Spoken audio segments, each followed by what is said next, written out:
Hi friends, welcome to Chandini vlog. நம்ம சேனலுக்கு என்ன பார்க்க போகிறோன்னா, இன்றைக்கி எங்கள் வீட்டில் கறி வாங்கிட்டு வந்திருக்காங்க. வாங்க என்ன கறின்னு சொல்லி பார்க்கலாம்.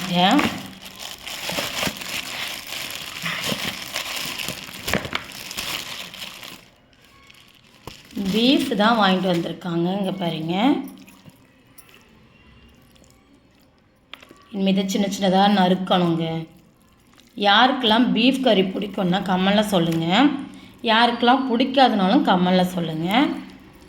எல்லோரும் திட்டுவாங்க, பீஃப் கறி சாப்பிட்றீங்களா நீங்கள் அப்படின்னு சொல்லி. ஆனால் எங்கள் ஊரெலாம் சாப்பிடுவாங்கங்க. நாகர்கோவில், திருநெல்வேலி ஸ்டைலாம் அந்த பக்கம்லாம் சாப்பிடுவாங்க.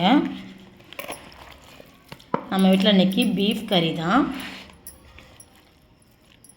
நீங்கள் என்ன வாங்கினீங்கன்னு சொல்லி இன்றைக்கி கமெண்ட் பண்ணுங்கள். உங்கள் வீட்டில் இன்றைக்கி என்ன குழம்பு வைக்க போகிறீங்க அப்படின்னா கமெண்டில் சொல்லுங்கள். இந்த அப்படியே பிடிச்சிருந்தால் லைக் பண்ணுங்கள், ஷேர் பண்ணுங்கள், கமெண்ட் பண்ணுங்கள். முக்கியமாக சப்போர்ட் பண்ணுங்கள், சப்ஸ்கிரைப் பண்ணுங்கள். Thank you friends. அடுத்த வீடியோவில் பார்க்கலாம். ஓகே, பாய்.